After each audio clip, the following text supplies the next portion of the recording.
Pakistan West Indies से 90 run से हार गया, लेकिन अगर आप समझते हैं कि इस शिकस्त का सिर्फ एक ही जिम्मेदार है तो शायद आप गलती पे हैं।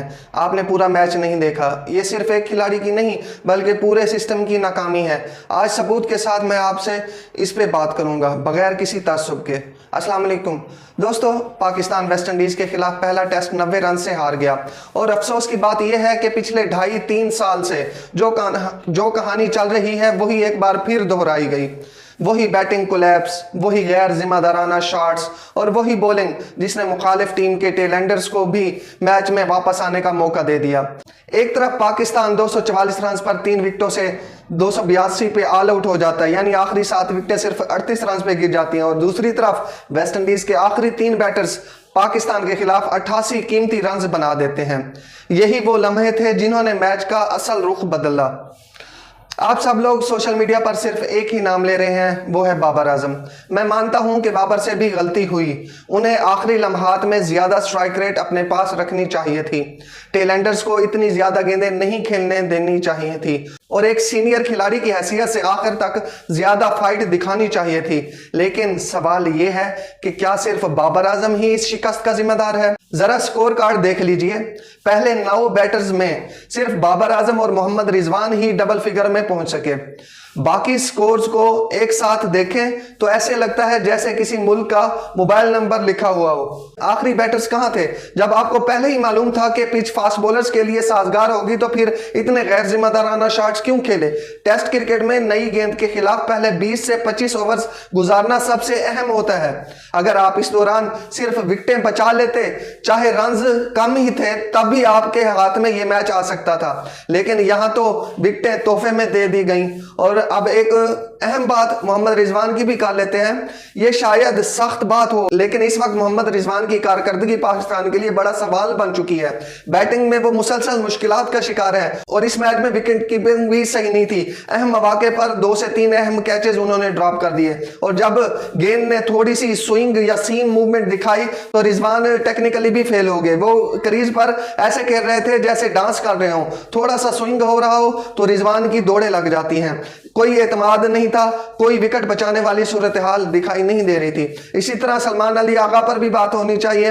वो भी बुनियादी तौर पर मिडल ऑर्डर बैट्समैन है, लेकिन जब ऊपर के बैटर्स जल्दी आउट हो जाएं और नई गेंद के खिलाफ खेलना पड़ जाए तो उनकी भी टेक्निक, स्विंग और सीम कंडीशंस में मुश्किलात का शिकार हो जाती है। यह सिर्फ 1 या 2 खिलाड़ियों का मसला नहीं बल्कि पूरी बैटिंग लाइन की टेक्निकली कमजोरी है जो बार बार सामने आ रही है। अब आते हैं उस तैयारी पर जो पिछले 2-2.5 माह में की गई। हमें बताया गया कि आकिब जवेद ने 2 से 2.5 माह का खसूसी कैंप लगा के खिलाड़ियों पर बहुत मेहनत की। स्विंग पर काम हुआ, सीम पर काम हुआ, फास्ट बॉलर्स के खिलाफ बैटिंग की मशक कराई गई, लेकिन मैदान में इस तैयारी का एक मकसद भी नजर नहीं आया। टीम आज भी वही गलतियां कर रही थी जैसे 2 से 3 साल पहले वो कर रही थी। तो फिर सवाल तो बनता है ना, वो सारी तैयारी आखिर गई कहां?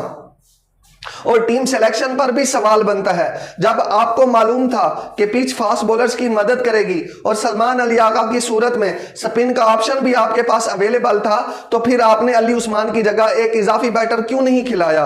अवैस जफर को खिला देते। बैटिंग पहले ही कमजोर थी, फिर भी इसे मजबूत बनाने की कोशिश नहीं की गई। अब मैं बात करूंगा आमिर जमाल पे। ऑस्ट्रेलिया के दौरे के बाद से उनकी कारकर्दगी में वो तसलसल नजर नहीं आया जिसकी एक फास्ट बॉलिंग ऑलराउंडर से तवक्को की जाती है। इस मैच में भी उन्होंने महंगी बॉलिंग की जिससे वेस्ट इंडीज के टेलेंडर्स को सेट होने का बेहतरीन मौका मिला, जबकि मोहम्मद अब्बास, मोहम्मद अली और खुर्रम शहजाद ने कहीं बेहतरे नज़्म व ज़ब्त के साथ बॉलिंग की। अब मैं एक अहम मसले पे भी बात करूंगा। कुछ लोग कहेंगे कि कप्तान बदल दो सब ठीक हो जाएगा, लेकिन हकीकत यह है कि 2023 के बाद टेस्ट टीम की क़यादत ज्यादातर शाह मसूद के पास रही और अब बाबर आजम को जिम्मेदारी दी गई है। असल मसला सिर्फ कप्तान नहीं, असल मसला सिस्टम है। बार बार सिलेक्शन बदलना, बार बार कम्बिनेशन बदलना, खिलाड़ियों को मुस्तकिल मौके ना देना और एक मजबूत डोमेस्टिक ढांचा ना बनाना, यह है हमारी नाकामी। ये वो वजूहात हैं जिन्होंने पाकिस्तान क्रिकेट को यहां लाकर खड़ा कर दिया है। और शायद आकिब जवेद ने एक बात पहले ही समझा दी थी जब उन्होंने कहा था कि अगर वेस्ट इंडीज और इंग्लैंड के 5 टेस्ट मैचों में से पाकिस्तान एक भी मैच जीत गया तो वो खुश होंगे। यह बयान दरअसल इस टीम की मौजूदा हकीकत की अक्कासी करता था। आपके हेड ने बता दिया था कि आपकी टीम एक मैच जीतने के काबिल नहीं है। बाबर आजम तनकीद से बालातर नहीं है, उनसे भी गलतियां हुई, लेकिन इस शिकस्त का सारा मलबा सिर्फ एक खिलाड़ी पर डाल देना इंसाफ नहीं होगा। यह शिकस्त पूरी बैटिंग लाइन की है, यह शिकस्त अहम मौके पर नाकिस विकेट कीपिंग की भी है, यह शिकस्त गलत सिलेक्शन की है, यह शिकस्त कमजोर मंसूबाबंदी की है, और सबसे बढ़कर यह शिकस्त पाकिस्तान के क्रिकेट सिस्टम की है। आपकी नज़र में इस शिकस्त का सबसे बड़ा जिम्मेदार कौन है? बाबर आजम, मोहम्मद रिजवान या टीम सिलेक्शन या फिर पूरा सिस्टम? अपनी राय कमेंट्स में ज़रूर बताएं। शुक्रिया।